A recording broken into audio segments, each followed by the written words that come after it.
Assalamu alaikum. Welcome to my YouTube channel, The Finance School. Today I will discuss about the Parliament. You can see the picture of Parliament on your screen, which is located in Islamabad, the capital of Pakistan. Parliament include the National Assembly, which is called a lower house, and a Senate, which is called a upper house. So let's discuss about the Senate. The Senate is a permanent legislative body with equal representation from each of the 4 provinces, with representative elected by the members of their respective provincial assemblies.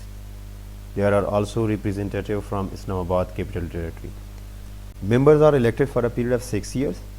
Half the members retire after 3 years and are replaced by the equal number of newly elected senators.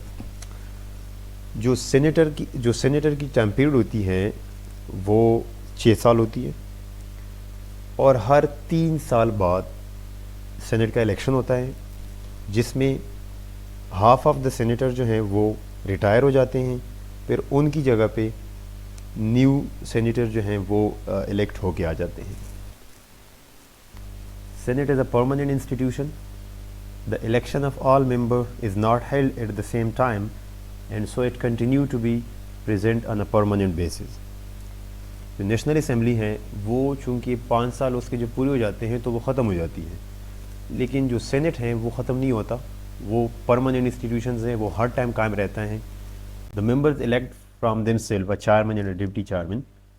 जब सारे senator elect हो जाते हैं फिर उसके बाद ये एक चेयरमैन बनाते हैं और एक डिप्टी चेयरमैन बनाते हैं, इनकी वोट से बनता है. The chairman of the Senate under the Constitution is next in line to act as president if the office become vacant and until such time a new president can be formally elected.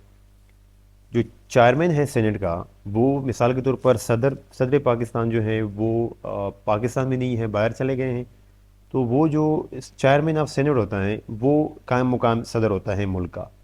या अगर जो president है वो इस्तीफ़ा दे देता है, ख़त्म हो जाता है उसका फिर तो उसकी तो फिर वो जो चेयरमैन है सेनेट का वो प्रेसिडेंट होता है उस वक्त तक जब तक कोई प्रेसिडेंट न्यू इलेक्ट ना किया गया हो. The role of the senate is to promote national cohesion and harmony and to elevate fears of the smaller provinces regarding dominations by any one province because of its majority in the National Assembly.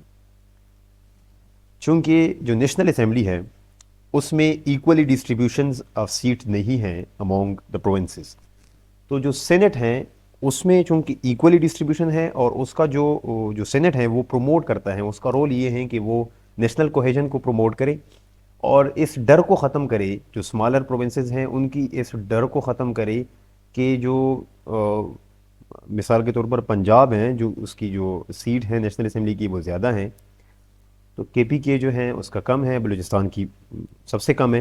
तो जो बलूचिस्तान वाले हैं अब अगर उनके पास जो एक डर सा रहता है कि चूँकि हमारी नेशनल असेंबली में मेजॉरिटी नहीं है, पंजाब की मेजॉरिटी ज़्यादा है, उनकी नेशनल असेंबली के जो मेंबर हैं वो ज़्यादा हैं, तो उनके पास एक डर होता है कि हमारे जो ना हमें अपने राइट्स मिलेंगे या नहीं मिलेंगे, तो एक ऐसा ना हो कि एक डोमिनेशंस होती है. सो जो सेनेट है वो इस चीज़ को ख़त्म करता है, वो इस डर को ख़त्म करता है, वो नेशनल कोहेजन को लेके आता है. All bill pass by the national assembly are also approve by the senate with the exception of money bills. Money bill के अलावा जो कि डायरेक्टली नेशनल असेंबली से पास होके प्रेसिडेंट के पास जाता है, मनी बिल के अलावा बाकी सारे जितनी भी बिल्स हैं वो नेशनल असेंबली के साथ साथ सेनेट से भी अप्रूव होंगे. National assembly. The seats for national assembly are determined on the basis of populations of provinces. National assembly की जो सीट्स हैं वो इक्वली डिस्ट्रीब्यूट नहीं है among the all the provinces, बल्कि वो on the basis of populations, जितनी आबादी हैं, जिस प्रोविंस की जितनी आबादी है उसके मुताबिक हल्का बंदी होती है और उसके मुताबिक उनकी जो सीट्स हैं वो डिस्ट्रीब्यूट होते हैं. So the members on general seats are elected for a period of 5 years on the basis of direct votes by the voter register. So there are also reserve seat for women and non Muslims. जो senate का था, जो senate की जो member थे, उसको provincial assembly के जो मेंबर थे वो इलेक्ट करते थे, लेकिन जो जनरल असेंबली के जो जो नेशनल असेंबली की जो मेंबर्स हैं, जो एमएनएज होते हैं, वो जनरल इलेक्शन से आवाम की वोट से वो मुंतखब होके नेशनल असेंबली में जाते हैं, और इनकी जो टाइम पीरियड होती है वो 5 साल होती है। जो सेनेट के जो टाइम पीरियड था वो 6 साल था, और हर 3 साल बाद इलेक्शंस होने थे, और half of the member of the senate retire होके उनकी जगह पे नए मेंबर आ जाते थे। लेकिन जो नेशनल असेंबली है उसमें ये वाला सीन नहीं है, उसमें 5 साल तक मेंबर्स इलेक्ट होंगे, उनका जो टाइम पीरियड है वो 5 साल है। 5 साल के बाद असेंबली डिसॉल्व होगी, फिर निगरान गवर्नमेंट आएगी, और उसके बाद जो ना फिर इलेक्शंस होंगे, आम इंतखाबात होंगे, और उसके बाद दूसरी पार्टी आएगी। तो there are also reserve seat for women and non Muslims. और जो नेशनल असेंबली है उसमें वुमेन और नॉन मुस्लिम, जिसको हम मिनॉरिटी कहते हैं, उनके लिए रिज़र्व सीट होती है, मतलब उनको इलेक्शंस नहीं लड़ना पड़ता। जो पार्टीज़ हैं, जो बड़ी पार्टी है उसमें पॉलिटिक्स में, उसको वुमेन की वो डिस्ट्रीब्यूट हो जाती हैं रिज़र्व सीटों, और जो मिनॉरिटीज़ हैं उनका भी रिज़र्व सीट होता है। The members elect from themselves speaker, deputy speaker and prime minister. Same is senate. लेकिन सेनेट वाले जो हैं वो चेयरमैन एंड डिप्टी चेयरमैन बनाते हैं। यहाँ पे स्पीकर, डिप्टी स्पीकर और प्राइम मिनिस्टर नेशनल असेंबली से बनता है। The most important function of the national assembly is law making and formulation of policies.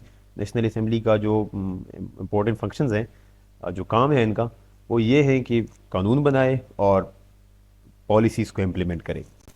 Thank you so much.